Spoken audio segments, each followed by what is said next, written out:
आप लोगों के पास एक होली गीत भेज रहा हूं और आशा नहीं पूरा विश्वास है कि आप लोगों को पसंद आएगा। भोले दानी महादेव, भोले दानी महादेव, पर्वत ऊपर होली खेले। भोले दानी महादेव, पर्वत ऊपर होली खेले।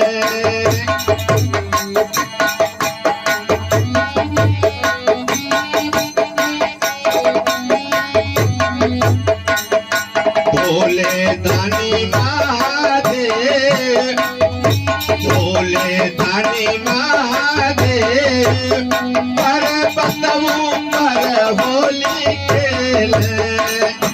भोले दानी महादेव,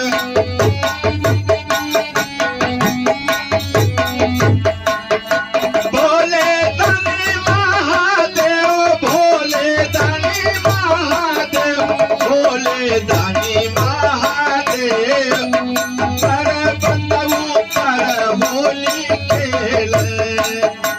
भोले दानी महादेव,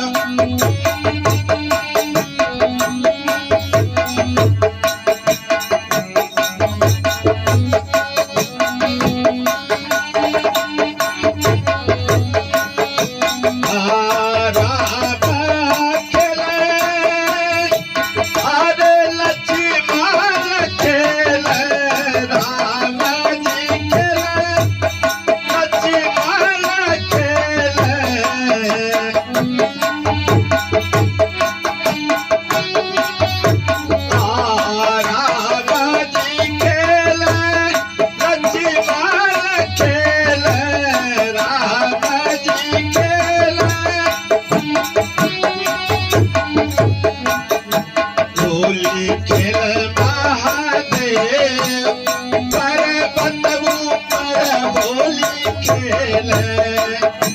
होली खेल महादेव, पर्वत ऊपर होली खेले।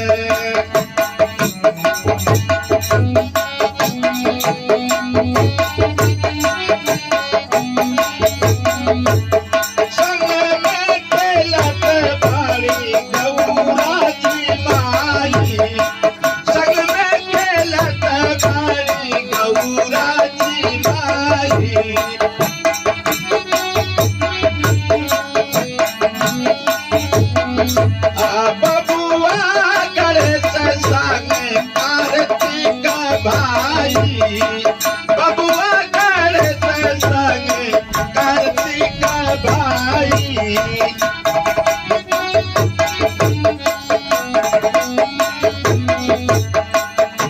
ओ गणदानी महादेव, ओ गणदानी महादेव, पर्वत ऊपर खेले होली।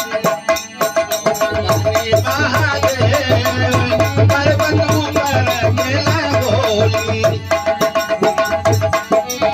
महादेव, पर्वत ऊपर खेले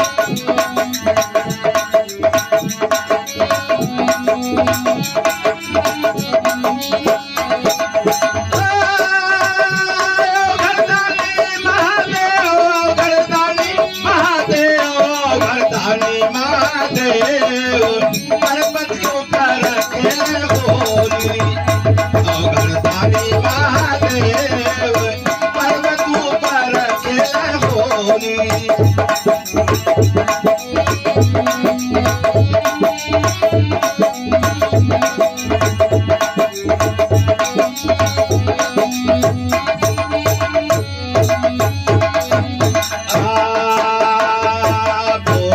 दानी महादेव, पर्वत ऊपर खेले होली।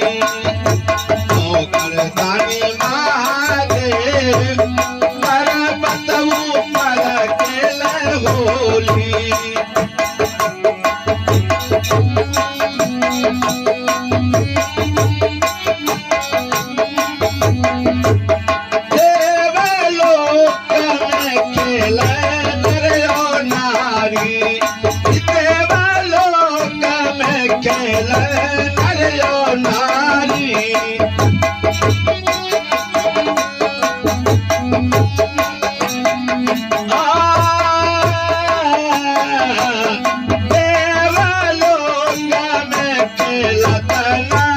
नारी फगुआ के रंग में रंगी दुनिया सारी।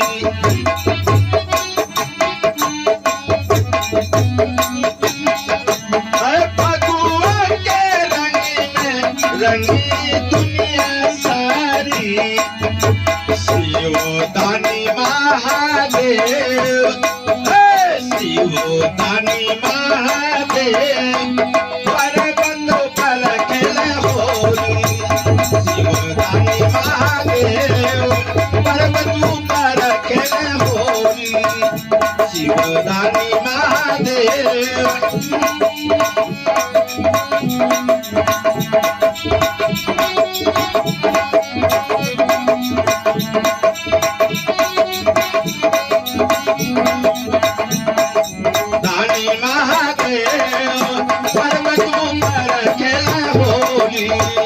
शिवदानी महादेव पर्वत पर खेला होली।